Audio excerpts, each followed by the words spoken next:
औज़ुबिल्लाहिमिनश्शैतानिर्रजीम बिस्मिल्लाहिर्रहमानिर्रहीम। Y news की जानिब से इकबाल दरवेश आप लोगों की खिदमत में हाजिर है, सलाम अर्ज़ करता है। आज हम जिस हस्ती से आप लोगों की मुलाकात करवाने जा रहे हैं वो मुल्क पाकिस्तान की बहुत नामवर और बड़ी अनमोल शख्सियत हैं और लाहौरी कुल्फ़ा उनका जो बेमिसाल चीज़ है, यहाँ पर 5 स्टार होटलों में भी आपको मिलता है। इस पर भी बात करेंगे हम। मेरा ख्याल है कि टाइम ज़्यादा नहीं लेने, जल्दी से बात करने की कोशिश करें क्योंकि बड़ी मुश्किल से इनसे मैं अभी सवाल भी करूँगा। 2 महीने पहले मैंने इनसे फ़ोन पे बात की थी, तो आज 2 महीने के बाद इनसे मुलाकात हुई। जी अज़हर साहब। जी बहुत शुक्रिया इकबाल दरवेश साहब, मैं ममनून हूँ आपने मुझे वाई न्यूज़ के प्लेटफॉर्म पे बात करने का मौका दिया, मैं आपका शुक्रगुजार हूँ। Thank you. जैसा कि पंजाब भर में एक नाम बहुत बच्चों की ज़ुबान पे, बड़ों की ज़ुबान पे, 5 स्टार होटलों में जाओ, कहीं बुफे सिस्टम है वहाँ जाओ, शादी ब्याह में अधूरा है लाहौरी कुल्फ़े के बगैर। कहीं भी हम लोग गए हैं लाहौरी कुल्फ़ा और साथ में कुल्फ़ी। आप ज़रा इसमें बात करेंगे, क्या इसमें ख़ासियत है कि लोग बाकी का कुल्फ़ा भूल गए और सिर्फ लाहौरी कुल्फ़ा उनको याद है? जी इसकी एक वजह ये है कि Lahore is the city of food lover people. तो मैं चूँकि लाहौर में पैदा हुआ तो मेरे बुज़ुर्ग जिस कारोबार से वाबस्ता थे, जो छोटे पैमाने पे था, तो मुझे उन्होंने पढ़ाया लिखाया। तो मैंने कहा ये मुझ पर कर्ज़ है कि मैं अपने लाहौर में अपने पाकिस्तानी बसने वाले अहबाब की खिदमत, इस अपने वालिदैन के कारोबार को भी आगे चलाऊं और उनको प्योर और बेहतरीन प्रोडक्ट। अब चूँकि मेरी ज़िम्मेदारी बनती है कि लाहौर जो है वो खाने पीने वालों का ज़िंदा दिलान का शहर है, तो ये फूड लवर भी हैं, फूड के काम करने वालों को नवाजते भी हैं। तो ऐसी सूरत में मैंने सोचा कि मुझे इस काम से वाबस्ता होकर अपने बुज़ुर्गों की इस मेहनत को भी रायगा नहीं जाने देना, इज़्ज़त में इजाफ़ा करना है और अपने लाहौर के रहने वाले अपने जो जितने भी हमारे दोस्त अहबाब हैं, सब जो लाहौरी हैं, तो उनको एक अच्छी चीज़, प्योर चीज़ जो है, अल्लाह का नूर दूध है, दूध से ये चीज़ बनती है, तो हम क्यों ना उसको अल्लाह के नूर को खालिस हालत में लोगों तक पहुँचाने का सबब बने। ये मेरा मैसेज। जी इस दौर में जहाँ पे हर जगह पे करप्शन है और मिलावट है, इस दौर में आपके पास जैसे ये दूध है बादामों वाला, मैं तो कहूँगा इसका साथ में पहलवानों वाला भी एक दिन तो अच्छा है कि पहलवानों के लिए दूध है और ख़ासे, और साथ में आप खुश्क मेवाजात का भी काम तो आपके बहुत सारे हैं। अगर मैं उन पर बात करने लगूँ तो मेरा ख्याल है कि 3 घंटे का इंटरव्यू हो जाएगा। तो साथ में BA शाकिर साहब हमारे मुल्क की बड़ी मायनाज शख्सियत है, बड़ा नाम है इनका और बड़े प्यारे दोस्त हैं आप आपके, और मैं चाहूँगा ये आपके बारे में कुछ कहना चाहें तो। बिस्मिल्लाहिर्रहमानिर्रहीम। हाथों की लकीरें भी अगर साथ नहीं हैं, किस्मत तो है ना, क्या हुआ जो हाथ नहीं है। और शाकिर के दस्तो बाजू हैं अहबाब जिंदा दिल, दुनिया में हर किसी के ऐसे हाथ नहीं हैं। और मुझे ये शिकवा नहीं है कि मेरे हाथ नहीं, शुक्र है कोई भी कम ज़र्फ मेरे साथ नहीं। ये मैं डेडिकेट कर रहा हूँ अपना शेर आज राना अज़हर फ़रोज़ साहब को कि ये एक ऐसे आला ज़र्फ इंसान हैं जिन्होंने खिदमत को अपना शार बनाया और ऐसे ही लोग अपने जज्बे और अज़्म के साथ सहराओं में बागबानी की बुनियाद रख देते हैं। और इन्होंने भी इसी तरह लाहौर शहर में एक खालिस प्रोडक्ट जो लाहौरी कुल्फ़ा के नाम से मशहूर हुई और बाकी सारे कुल्फ़ा लोग भूल गए, तो सिर्फ़ और सिर्फ इनकी लगन, इनकी मेहनत, इनकी मोहब्बत, और सबसे बड़ी बात यह है कि ये एक बहुत अच्छे इंसान हैं और प्रोफेसर हैं। माशाल्लाह ये इंग्लिश के प्रोफेसर हैं, लेकिन इन्होंने खिदमत इंसानी को अपना शार बनाया और इंसानियत की खिदमत के लिए आज यहाँ पे हर दिल अजीज़ बने हुए हैं सब लोगों के। और मेरे लिए ये एजाज़ की बात है कि मैं इनके दोस्तों में शामिल हूँ। अच्छा राना साहब, एक और बात पूछूंगा, बहुत ज़रूरी है ये कि मैंने देखा है, क्योंकि मैं फ्लैटी होटल में एक दफ़ा एक प्रोग्राम के लिए गया हुआ था, वहाँ इस तरह एक बड़ी शख्सियत का इंटरव्यू था, तो वहाँ पे हमें ये कहा गया कि आज हम आप लोगों को लाहौरी कुल्फ़ा भी खिलवाएंगे। तो मैं खुश होकर बोला, मैंने कहा वो तो हमारे बड़े अजीज़ हैं, बड़े मोहब्बत करने वाले हैं। आप बताएंगे कि और कौन कौन से अदारे हैं जो कि आप लाहौरी कुल्फ़ा आपसे लेते हैं, और ये जो ख़ास आपकी कुल्फ़ी है वो भी।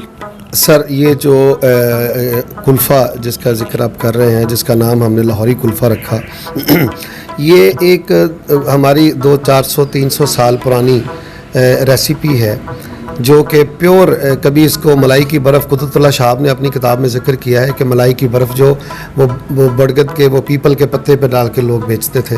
तो ये बेसिकली प्योर मिल्क प्रोडक्ट है, जिसको एक बड़े आस्था आग पर पका कर तो बड़ी घंटों में जाके ये तैयार होती है। तो वो एक स्पेशलिटी ऑफ लाहौर इसको कहा जाता है। और जहाँ पर हमारे बिलखसूस जो डेलीगेट्स आते हैं, जो बाहर के ममालिक से लोग आते हैं, तो उनको फ़लाँ की बर्फ़ी, फ़लाँ के पाए, फ़लाँ का वो, तो फ़लाँ के वो रसगुल्ले, रसमलाई, जिस तरह हमारे पंजाब में फ़ूड है, तो लाहौर को ये एजाज़ हासिल है कि लाहौरी कुल्फ़ा एज ए स्पेशलिटी हमारे फ़ॉरेन डेलीगेट्स को ये पेश की जाती है। तो इस तरह हमारे साथ जो 5 स्टार होटल के साथ हमारे साथ केटरिंग कंपनियां नामवर, जो कि 5 स्टार लेवल का काम लोगों के कोठियों में, ये लोगों के गार्डन्स में एक जिसको कहते हैं डेस्टिनेशन फेस्टिवल की तरह होता है, तो उसमें हमारा कुल्फ़ा पेश किया जाता है। ये 180 लोग की पार्टीज़ हमारे साथ हैं, जो हमारे फूड को, हमारे कुल्फ़े को हाईलाइट माशाल्लाह करके तो अपने खाने को अपग्रेड करते हैं। तो इस तरह कोई काफ़ी लाहौर में जो नामवर लोग हैं, लेकिन बाज़ औक़ात हम हिडन रहते हैं कि उनको हम भी प्रोडक्ट दे देते हैं, वो अपने नाम से भी आगे दे देते हैं।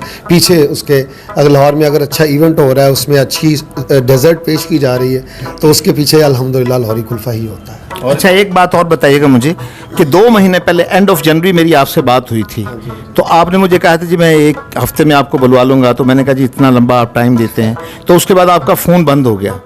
जब एक दफ़ा मैंने फ़ोन किया तो आपके बड़े बेटे ने शायद फ़ोन लिया, तो उन्होंने मुझे कहा कि पापा जो हैं वो मिडिल ईस्ट के दौरे पे गए हुए हैं। ज़रा आप बताएंगे उनके बारे में, इसके बारे में मुझे? जी, मिडिल ईस्ट जो है जी, वो मेरा दूसरी मोहब्बत है। और ये जो हमारी मिडिल ईस्ट मशरक़ वस्ता, जिसमें ये 7-8 ममालिक हैं, तो इनमें मेरे बहुत आप जैसे प्यारे दोस्त जो रहते हैं, जो मेरे हर वक्त मुंतज़िर रहते हैं। तो वहाँ पर हमने दोस्तों की मदद से भी कोशिश की कि हम अपने इंडिया पाकिस्तान के बहुत सारी हमारी कम्युनिटी वहाँ है, और अरबों को भी हमने सोचा कि वहाँ क्यों ना अपनी प्रोडक्ट उन तक मुतारिफ़ कराई जाए। तो वहाँ पर मेरे अपने दोस्तों के तवसत से वहाँ जो ग्लोबल विलेज एग्जीबिशन लगती है, तो उसमें पूरी दुनिया के लोग अपने अपनी प्रोडक्ट्स को लेकर आते हैं और उस प्लेटफॉर्म पे पेश करते हैं।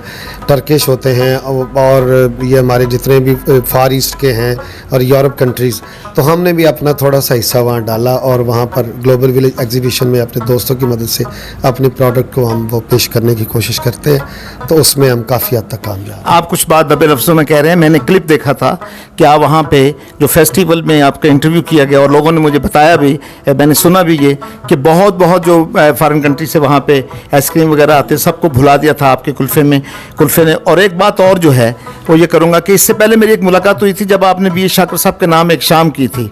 आप इसके अलावा जो शायर लोगों को बुलाते हैं, यहाँ उनकी खिदमत करते हैं, एक शाम उनके नाम, जो कि उससे मैंने कहीं देखा नहीं है कि शायरों के साथ इतनी मोहब्बत शायरों की हो। आप तो शायर तो नहीं है, शायर से बढ़कर चीज़ है, हमें पता है, आप ना बताएं, लेकिन आप एक शाम महीने में एक दफ़ा बड़े बड़े नामवर शायर यहाँ बुलवाते हैं, उनके लिए एक शाम मनाते हैं, शील्ड देते हैं, उनको एक गर्म शॉल देते हैं, उनकी यहाँ खिदमत करते हैं, और अखबारों में, टीवी में सब चलता है। ये कैसे ख्याल आया आपके दिल में कि ये जो बेचारे लोग लिखते हैं, इनको सुनते तो बहुत हैं लेकिन इनको लोग कम मिलते हैं, तो आपके दिल में कैसे आया कि आप लोग इनके लिए कुछ करें? ये ज़रा बताइएगा। जी इकबाल दरवेश साहब, मैं ममनून हूँ ये आपने सवाल किया, ये मेरी दिल की धड़कनें तेज़ हो गई। असल में मैं शायर और अदीब को, राइटर को, कलमकार को किसी भी मुआशरे का मुहसिन गर्दानता हूँ, जो पिछली तारीख़ को, उसके असलाफ़ को भी जोड़ के रखता है, और जो आने वाले वक्त में आने वाला वक्त भी दिखाता है। ये शायर का कमाल है, कुज़े में दरिया बंद करना। शायर मोहब्बत का पैगाम देता है, अदीब जो है वो अंधेरे में रोशनी दिखाता है, नसीहत करता है एक बाप की तरह, एक रहनुमा की तरह। तो मैं समझता हूँ अलमिया ये है कि वो शायर जब चला जाता है दुनिया से, तो फिर कब्रों पे चादरें चढ़ाने का क्या फ़ायदा। उन जिंदा लोगों पर चादरें चढ़ाएं, उन जिंदा लोगों के, मैं कहता हूँ मुर्दा का, जाने वाले का उर्स मनाने की बजाय उसकी ज़िंदगी में उसका मनाया जाए। तो मैंने ये बीड़ा उठाया कि हमारे यहाँ जो इतराफ़ की बहुत कमी है, हम दिल में इतने कमज़ोर है कि इतराफ़ करने में बड़ा बुग़्ज़ से काम लेते हैं। तो मैंने कहा कि मैं इंशाअल्लाह अज़ीज़ मेरे मुआशरे का जो मोहसिन है, मोहब्बतें बांटने वाला, जो अर्क रेज़ी करके अपने खूने जिगर से चंद तहरीर लिखने वाला, उसको सुनते वक्त भी हम बुग़्ज़ से काम लेते हैं। तो मैंने अपना कारोबारी एक खूबसूरत हिस्सा जो है वो शायर अदीबों के लिए मुख्तस किया, उसको इस प्लेटफॉर्म पर नई नस्ल तक उनका पैगाम पहुँचाने के लिए एक प्लेटफॉर्म फराहम किया कि जहाँ पर हमारे बच्चे जो हैं किताब से दूर होते जा रहे हैं, अपने शोरा से, असला जो अपने माजी को भूल जाता है उसका मुस्तकबिल तबाह हो जाता है। तो वो अपने बुज़ुर्गों को जो भूल जाता है, तो वो जिन्होंने ये अब जिसको पढ़ के कोई डॉक्टर बनता है, कोई इंजीनियर बनता है, कोई आलिम बनता है, कोई फाजिल बनता है, कोई प्रोफेसर बनता है, तो वो किताबों की तो हम ख़रीद लेते हैं, लेकिन शायर को तो पूछते नहीं उसकी उन्हें रोटी भी खाई है बेचारे ने कि नहीं खाई। तो मैंने कहा कि चलो अब कुछ नहीं कर सकते तो कम से कम किसी प्लेटफॉर्म पर उनको सराह तो सकते हैं। तो लिहाजा हमने एक प्लेटफॉर्म बनाया, ये सकाफ़ती अदबी सांझ के हवाले से लॉरी कुल्फ़ा उसको प्रमोट करता है। यहाँ पर हम शायर अदीब को हम शाम मनाते हैं, मुख्तलिफ अहबाब तशरीफ़ लाते हैं और उस हवाले से हम जो है वो एक शाम मना के तो अपना हिस्सा गोया डाल देते हैं। लास्ट में एक पर्सनल सवाल, उसके बाद शाकिर साहब से, क्योंकि बड़े बेहतरीन दोस्त हैं आपके। आप कितने भाई हैं? हम 5 भाई हैं। और मैं लोगों को बोलता हूँ कि सारा पाकिस्तान इनका भाई है, क्योंकि मैंने जिस शायर से बात की उन्होंने कहा जी अज़हर साहब मेरे भाई हैं, दोस्त नहीं हैं। तो मैं इसके बारे में आप नहीं बताएंगे, आपके बेहतरीन दोस्त हैं भी शाकिर साहब, वो बताएंगे आपको उन्होंने किस नज़र से देखा, कैसे समझते हैं आपको शायरी के हवाले से। जी आपने महसूस किया होगा कि इनकी गुफ्तगू के दौरान भी मैं कुछ बात करना चाह रहा था। वो ये था कि जैसे इन्होंने बताया कि बाज़ औक़ात हम हिडन होते हैं और सामने वो अपने नाम से भी हमारी प्रोडक्ट सेल कर लेते हैं, और फिर बात आ गई दूसरी शायरों के हवाले से। तो मेरे जहन में उस वक्त से एक शेर जो है, मेरा ये शेर था, वो भी इन्हीं पे सादक आता है कि दिया शब भर रहा सर पे, दिया शब भर रहा सर पे, सरापा गुम अंधेरे में, मगर कोशिश रही अपनी रहो ना तुम अंधेरे में। तो ये अज़हर साहब की जो है खूबी है, ये इनकी खासियत है। ये कहते हैं कि मेरा नाम हो ना हो, वो शायर, वो अदीब जिसके नाम शाम हो, उसको रूशनास करवाया जाए, उसको मुतारफ़ करवाया जाए। इसी तरह दूसरे बिजनेसमैन जो हैं, जो इस कारोबार से रिलेटेड हैं, उनको ये प्रमोट करने में लगे रहते हैं। इसलिए ये एक बेहतरीन इंसान है, बेहतरीन दोस्त हैं। जी मैं जी इंशाल्लाह ताला इसके बाद किसी और नई शख्सियत, बड़ी शख्सियत का लेकर आपके प्रोग्राम में इंशाल्लाह हाज़िर हूँगा। कि मैं शुक्रिया अदा करता हूँ इन्होंने आज मुझे टाइम दिया काफ़ी अरसे के बाद। तो इंशाल्लाह फिर मुलाकात होगी। आपका अपना इकबाल दरवेश।